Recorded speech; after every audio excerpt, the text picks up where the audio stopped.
High বন্ধুরা। তা ভাবলাম যে শাটডাউনের একটু নিজের সম্বন্ধে বলা যায়। So I choose this language Bengali because আমি চাই আমার থটসগুলো ক্লিয়ারলি বাঙালি স্টুডেন্টদের কানে চলে যাক, ঠিক আছে? Because I don't want any kind of popularity, so I will speak in English সবাইকে বোঝাবার জন্য। সো পাতি বাংলায় আমি বোঝাতে চাই যে how I started my journey. So যারা আমাকে জানো বা চেনো বা জানো না হয়তো, সো আমি বিলং করি ফার্মাসিউটিক্যাল সেক্টর থেকে। অলমোস্ট মোর দ্যান 10 years আমি কাজ করছি এই সেক্টরের জন্য। সো জার্নি কীভাবে শুরু হয়েছে? পাতি সরকারি স্কুল থেকে আমি পড়াশুনো করেছি, না কোনো ইংলিশ মিডিয়াম নয়, সরকারি স্কুল থেকে। তো তারপরে কি হলো, যা হয় অ্যাকচুয়ালি বাঙালি ছেলেরা যেগুলো করে বা ছেলেমেয়েরা ভাবে যেগুলো, যে they will go for medical, doctor হবে, ইঞ্জিনিয়ার হবে। তো আমার বাবা হসপিটাল সেক্টরে কাজ করতেন, তো he is come with a idea that B Pharm করা যেতে পারে। তো আমি যে সালে প্রথম জয়েন দিয়েছিলাম, দ্যাট ইজ 2013।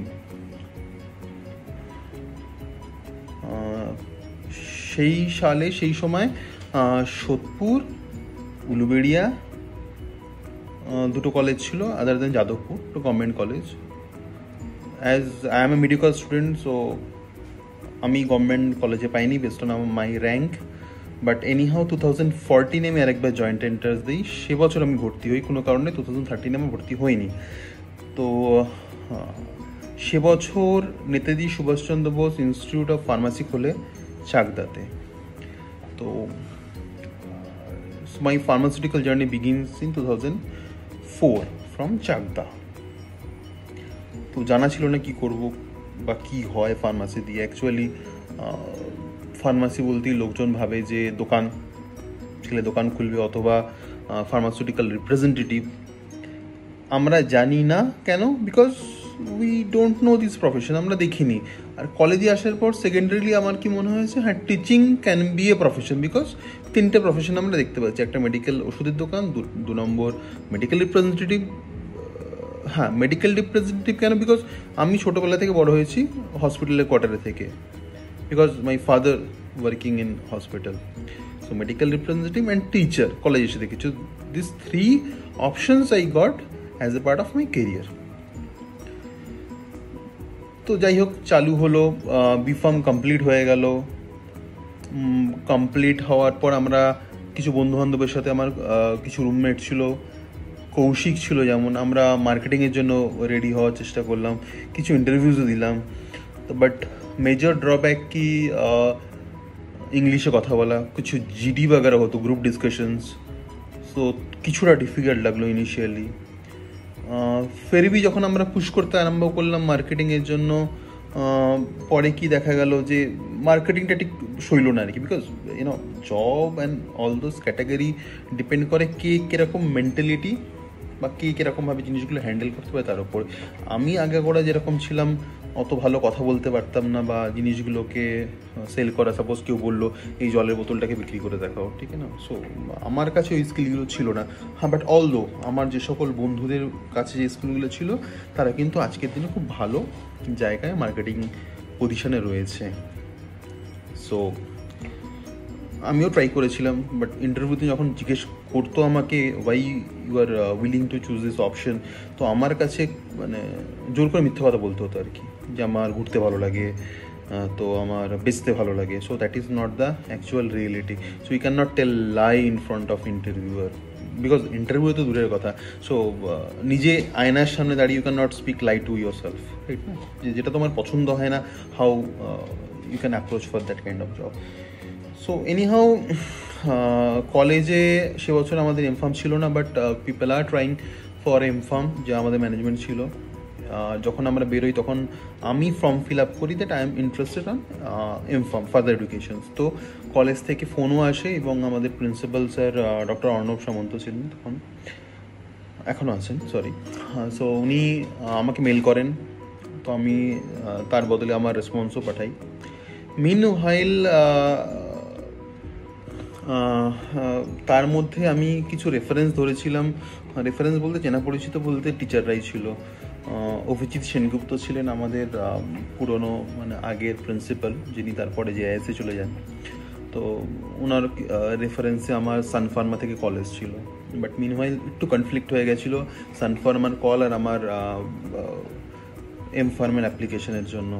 তো I choose master degree, because আমার বাবা বলেছিল যে পড়াশুনো করার হলে একবারই করে নে, একবার ছেড়ে দিলে কিন্তু মানে মাঝখানে ড্রপ করে আবার ধরাটা একটু ডিফিকাল্ট, করা যায় না ওরকম।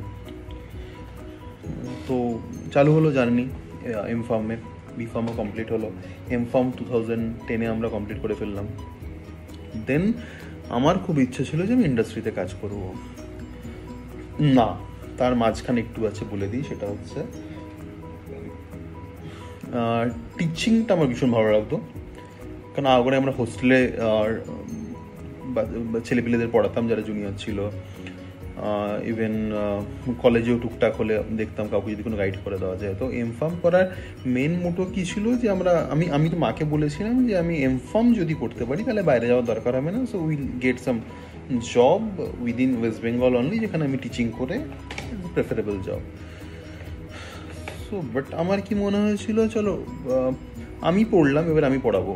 So what I am delivering that the theoretical portions, but আমি কি চেয়েছিলাম যে ইন্ডাস্ট্রিতে গিয়ে কিছুটা টেকনিক্যালিটি নিয়ে আসি, প্র্যাকটিক্যালি কী চলছে ইন্ডাস্ট্রিতে বছরখানেক দেখি, 1-2 বছর দেখি। কারণ একটু ক্যালকুলেটিভ ছিলাম, অল্প বয়স ছিল, এখন তো আর বিয়ে থা করছি না, তো কিছুটা টাইম আছি যেটা একটু খালি, তো এক্সপিরিয়েন্স গ্যাদার করে আবার বাড়ি থেকে আসাই যেতে পারে। তো সেই হিসাবে আমি আর আমার এক বন্ধু সৌমাল্য আমরা বেরোলাম। ওর বাবা ছিল আমাদের গাইড করার জন্য। তো নর্মালি যা হয় আর কি, বাঙালি ফ্যামিলিকে ছেলেকে একা বাইরে ছাড়বে না, তো যেহেতু সৌমাল্য ছিল সেহেতু আমরা বাইরে বেরোতে পারলাম। তো আমাদের জার্নি স্টার্ট হলো। সেই সময় আমরা জানতাম না কোথায় পাবো চাকরি বা কী, বাট এটা হচ্ছে চেষ্টা, লেগে থাকলে জিনিসগুলোর মধ্যে ঠিক হয়ে যাবে। আমরা খুঁজেছি, আমরা লিস্ট বানিয়েছি কোথায় ফার্মাসিউটিক্যাল কোম্পানি আছে, রিজিউম দিয়েছি, কিছু রেফারেন্স পেয়েছিলাম যেখানে গেলে চাকরি পাওয়া যাবে, সেখানে কোনো রেসপন্ডই পাইনি। তো জিনিসগুলোকে গ্যাদার করেছি, কোলেক্ট করেছি ডেটাগুলোকে, একটার পর একটা অ্যাপ্লাই করে গেছি। হ্যাঁ, communication is a big weapon. আমরা যেখানে পেয়েছি সেখানে আমরা কমিউনিকেশন করার চেষ্টা করেছি, কথা বলেছি, ফোন করেছি, SMS করেছি। পজিটিভ রেসপন্স এসছে, নেগেটিভ রেসপন্স এসছে, লোকে গালাগালিও দিয়েছে যে কেন আমরা এত ইরিটেট করছি, but it's all of your requirement, ঠিক না? সো তো করতেই হয় জিনিসগুলো, কিছু করার নেই। তো বাড়ি থেকে কখনো বেরোয়নি, তো আমাদের প্রথম জার্নি ছিল আহমেদাবাদ। তো গুজরাটিতে কথা বলে, তো জানতাম না কতটা কীভাবে কমিউনিকেট করতে পারবো না করতে পারবো। তো আমরা ভারত সেবাশ্রম সঙ্গে এসে উঠলাম। তো সেখান থেকে ধীরে ধীরে জার্নি চালু হলো। আমরা একটা ছোট কোম্পানিতেও জব পেলাম থ্রু রেফারেন্স। ইন্টাসের এক ভাইস প্রেসিডেন্ট, তার রেফারেন্স আমরা আবার পেয়েছিলাম অন্য একটা জায়গা থেকে। সে যাই হোক, আমাদের অ্যাটলিস্ট আমার আর সৌমাল্যর বেসিক্যালি দুজনেরই জার্নি চালু হলো ফার্মেঞ্জ ইন্ডিয়া প্রাইভেট লিমিটেড বলে একটা কোম্পানি থেকে। এটা খাম্বাতে, আনন্দ ডিস্ট্রিক্ট, যেখানে বেসিক্যালি আমুলের ডেয়ারি প্রোডাক্টের জন্য বিখ্যাত। তো ইটস এ ভিলেজ শর্ট। তো যে ঘরটায় আমরা থাকতাম সেটারও খুব বাজে অবস্থা ছিল, মাটিতেই শুতে হতো, বিকজ গ্রামের বাড়ি, এরিয়াটা গ্রামের মধ্যেই। যিনি আমাদের রেফার করেছিলেন তিনি হচ্ছে ইন্টাসের লোক, আর ফার্মেঞ্জ ইন্ডিয়া প্রাইভেট লিমিটেডে ওদের কন্ট্যাক্ট ম্যানুফ্যাকচারিং হতো, সুতরাং ওরা নিতে বাধ্য ছিল। তো আমাদের প্রথম ইন্টারভিউতেই হয়ে গেল আর আমরা ঢুকে গেলাম। সো মিনওয়াইল আমরা ট্রাই করেছিলাম জাইডাসের ভ্যাকসিন ডিভিশনে, তো কোনো রেসপন্ড আসেনি। তো আমরা কাজ করতে আরম্ভ করলাম। তো মিনওয়াইল ওখান থেকে ইনফরমেশন আসলো, দেন আমরা রিটার্ন আসলাম। আমি জাইডাসে কাজ চালু করলাম। সৌমাল্য পরবর্তীকালে বাড়ি গেল, তারপরেও পিএইচডি করলো, ওর কেরিয়ার আগে গ্রো করেছে সেইভাবে। তো আমার এখানেই চালু হতে লাগলো। তো প্রথমে গুজরাট, অলমোস্ট 2.5 থেকে 3 বছর হয়ে গেছিলো। তারপরে হিমাচল প্রদেশ, তারপরে ভাইজ্যাগ, তারপরে ব্যাঙ্গালোর, এইভাবে জার্নি চলছে। তো কেন কথাটা বলার, এতগুলো জার্নি সম্পর্কে ডিসকাস করার কারণ হচ্ছে, 1 নম্বর, ইচ্ছে থাকলে হয় উপায়। কারণ আমার কোনো রেফারেন্স ছিল না, একটু মাথা ঘামাতে হয়েছে, চপ্পল ঘষতে হয়েছে, তবে আসে সাকসেস। হ্যাঁ, টাকাটা is not a primarily important thing, because শুরুতে আমরা অত বেশি মাইনে পেতাম না। হয়তো সার্টেন টাইমে বাড়ি থেকে টাকা লাগতো, অথবা যা টাকা হতো সেটা হয়তো মাসের শেষে শেষ হয়ে গিয়ে নেগেটিভই হয়ে যেত। সো আমরা সেই সময় এমন অনেক ছেলেপিলে দেখেছি যারা ইন্ডাস্ট্রিতে অ্যাপ্রোচ করছে, they will work without money because they want to gain experience, because ইন্ডাস্ট্রিতে এক্সপিরিয়েন্সটা অনেকটা ম্যাটার করে actually.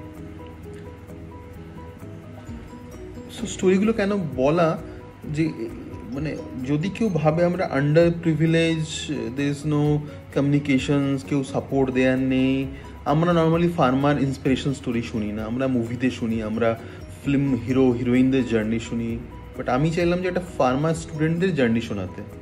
So how I grow. Currently I am working for a US multinational company. So we are handling client across the globe. So এরকম কোনো ব্যাপার না যে you want two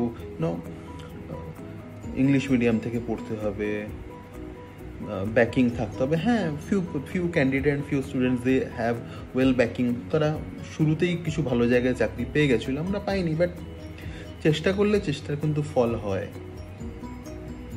অবশ্যই হয়।